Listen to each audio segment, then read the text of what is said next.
You are listening to the Autism Mom Coach, episode 107, Reality Check. Welcome to the Autism Mom Coach podcast. I am your host, Lisa Candera. I am a lawyer, a life coach, and most importantly, I am the full-time single mother of a teenager with autism. In this podcast, I am going to share with you the tools and strategies you need so you can fight like hell for your child without burning out. Let's get to it. Hello, everyone, and welcome to the podcast. I am so glad you are here, and I hope you are doing well. I have one update for you before we get started on today's episode, and that is I have a new Facebook group. Actually, it's my old group, but I renamed it the Resilient Autism Mom Group. So if you were on Facebook, join the group. My goal is to be very active in this group and to use this as a forum for getting to know you better, understanding where you're struggling, and to give you additional support. In fact, during the last week of March, I plan to go live a couple of days in a row all about IEPs. IEPs have been a big topic in my coaching over the past couple of weeks. I'm seeing a lot of similarities in the things that I'm coaching my clients on, and I want to share with you what I'm talking to them about so that you can go into your IEP meeting more prepared mentally and emotionally so that you can show up the way you want to show up. So all you have to do is go to Facebook, look up the Resilient Autism Mom Group, or go to my show notes. And I can't wait to see you there. When you join the group, please introduce yourself, tell me about you, tell me about your child, and anything you are looking for support with. All right, that is it for the Facebook update. This episode is going to be a bit different than previous episodes where I lay out a topic and I teach on the topic and I give examples. This is really just going to be more of an update about what's going on with me and a reality check from my point of view, of course. So here's what's been going on. For the past few weeks, I have been struggling a lot with grief. For one thing, my son is struggling, and that's a difficult thing for any parent to know about their child. And this is also the 1-year anniversary of when I took my son to Utah to go to a residential school for kids with autism, where he would be in very small classrooms. He would have the opportunity to develop life skills, be in community with other kids, and be getting round-the-clock therapeutic support. And I just thought that this would be exactly what he needed at this point, because for the 3 years prior to that, ever since turning 13, he struggled tremendously with his high anxiety and his OCD. And as a result, he had been hospitalized a few times. And so in my mind, he had basically missed the last couple of years of his life in terms of socialization and all of those life skills. And I wanted him to be able to have the opportunity to gain some ground and to do it in a place where he would be getting round-the-clock support and round-the-clock opportunities to learn new skills, to adapt to new situations, and to thrive. So I was so excited about this. My son was so excited. He loved the idea of starting over. That really resonated with him. And of course, the idea of going to Utah and being able to ski in Park City just blew his mind. And so we worked last year for a few months to make this happen. There were a lot of work that went in the back end in terms of negotiations with the school, applications, lots of paperwork to finally make it happen. But we did. And last year on March 6th, I delivered him to the school and I left on a plane to go home. And within a couple of days, it all fell apart. And within the week, he had been transported out of the school to a mental health hospital for stabilization. And from there, things really just never got better. He never returned to the school. And between that point and October of this year, he was in and out of hospitals. He bounced from my home to hospitals to other facilities where he also was expelled, back to my house, now back to the hospital. And this has been the roller coaster of the last year. It started with such high hopes and they evaporated rather quickly. And I don't think I ever processed the loss that I felt from this experience. The loss of my hope for my son, of being able to attend the school to get the support that he needed. The loss of the kid who I believe to be moderately autistic. The loss of a kid I thought and hoped was much more capable and less impaired than my son actually is, or he's presenting to be at this moment. And all of this really hit me at the beginning of the month. And I think that's what happens with anniversaries is like the weather is similar to when it was last year. I'm remembering the shopping trips that we took to prepare him. I'm remembering the little party that we threw for him. And I'm remembering flying out to Utah. I'm remembering all of the excitement, and it's gone. It's not there at all. That's not where we are at all. And it breaks my heart, especially because my son is struggling so much right now. I've just been crying a lot. I've just had a really hard time with it. And again, I think it's because I didn't grieve it last year. I think I was just heads down, getting through the next day, getting through the next hurdle, getting through the next placement, getting through the next medication change, getting through the next therapy, hoping that maybe this will work, maybe that will work, and never really just sitting there just to be like, oh, the loss of all of that hope. And I'm not talking about hope in my son. I'm talking about the hope of really this school, this solution of being the magic bullet.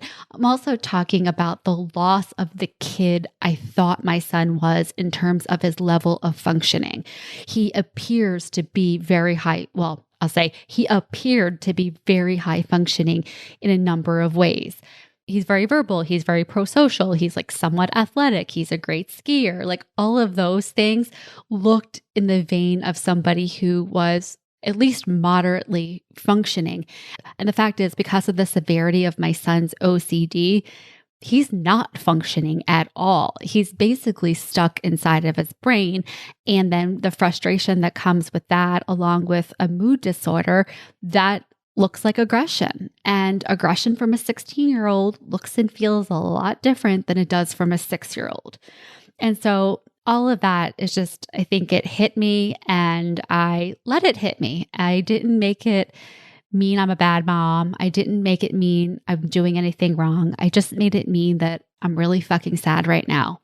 So I share that with you because this is the reality of the life that we are all living. And I'm not saying that what's happening with me will ever happen with you, specifically. But what I do know from my own experience and from coaching other moms is that this is a reality that a lot of us do face. And there aren't many places that we can go to talk about it. And there aren't many people talking about their experiences with it. And I understand that because how much of your child's situation do you disclose? How much of your own situation do you disclose? Am I oversharing? All of those questions swirling in my brain about whether I should share. So why am I sharing this? Well, I want to add another voice to the conversation about autism because so much of what I see focuses on the diagnosis and the early years. And there's a lot of focus on early intervention and doing as much as you can as fast as you can. And while I get that, I also think that messaging is so harmful to so many of us moms because I think we interpret that as if you do enough, if you do it fast enough, if you do it perfectly enough, then your child won't struggle with symptoms related to their autism. I think this is a really dangerous message, not from the standpoint of early intervention. I think that's great. I think the faster you know, the more you can do. Generally speaking, I think that is better. I think early intervention is great. When you find out being able to do whatever you can to get your kid the support that they need, that's all great. But it's not great when we're using it against ourselves. And I see this all of the time. And the problem here, and again, this is in my opinion, is that sends the message to moms that if you do enough and you do it right, your kid won't struggle with the symptoms of their neurodevelopmental disability. In my opinion, you can do all the interventions in the world and your child may still struggle with communication, social interactions, transitions, social cues, frustration tolerance, and be developmentally delayed. That's not on you. That is what it means to have a neurodevelopmental disability. I'm not saying this to scare you or depress you. I'm offering it to you as a way of letting yourself off the hook. Not for advocating, trying new things, or holding hope, but off the hook for blaming and guilting yourself because your child with autism struggles with, well, autism. Because if you do that, you are going to beat yourself into the ground mentally, emotionally, and physically. Any sign that your child struggles in the areas traditionally impacted by their autism, when you interpret that as because you didn't get them diagnosed early enough, you didn't do enough speech therapy, or you didn't have enough play dates, you'll never be off the hook. You'll never be able to feel any peace. And when you're feeling defeated, how are you going to show up for your child? It's going to be a lot harder and it's going to feel terrible because there's no amount that you can do that's going to make you feel better about you, better about the parent that you are. Because the reality check here, and again, this is my opinion, is that our kids have autism, which is not curable or it hasn't shown signs, or I don't believe there's really great evidence that it is yet. And I hope that that changes someday. But right now, they are diagnosed with a neurodevelopmental disability that stays with them for life, that impacts them in some way. Are there things that can be done to support them? Absolutely. That doesn't mean they won't struggle. That doesn't mean they still won't be autistic or have traits of someone with autism. And again, the reason I want to impress this upon you is because I was the person 10 years ago who really believed that if I did enough and I did it fast enough and right enough, that my kid would not be having the problems he's having now. This would not have been on the horizon. There is no way that someone who did as much as I did and worked as hard as I did would have this outcome. That's just bad math. If you're looking at your child's results and where they are, and you're interpreting that as everything that you've done hasn't been enough, you are in a lose-lose situation. The fact is, everything you've done has gotten them this far. They wouldn't be where they are without everything that you've done. And the fact that they still struggle with autism, there's a reason for that. It's because they're autistic. I don't mean this in a way of like, they won't have independent lives, they won't have happy lives. Not at all. I'm just saying that judging yourself and judging your efforts and judging your competence as a parent based on whether or not your child exhibits traits of the disability that they have is like eating a shit sandwich every day.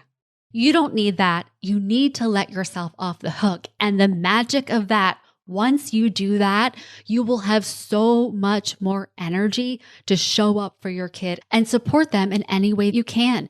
Maybe that's supporting them and becoming who they are, whoever this person is, however they express themselves in their life.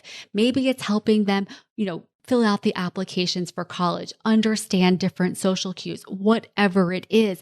You will have so much energy for it because you're not blaming yourself that they're here right now. You're not looking at where they are as a result of you not doing enough. That's the reality check. That is all for today. And I want to hear from you. I want to hear your thoughts on this episode. I want to hear what resonated. I want to hear what didn't. Share that with me in the Facebook group. There will be a post in the group about this episode, and I invite you to share your thoughts. All right, that is it for this week. I will talk to you next week. Have a great week. Thanks for listening to the Autism Mom Coach. If you are ready to apply the principles you are learning in these episodes to your life, it is time to schedule a consultation call with me. Podcasts are great, but the ahas are fleeting. Real change comes from application and implementation, and this is exactly what we do in my one-on-one coaching program. To schedule your consultation, go to my website, theautismmomcoach.com, work with me, and take the first step to taking better care of yourself so that you can show up as the parent you want to be for your child with autism.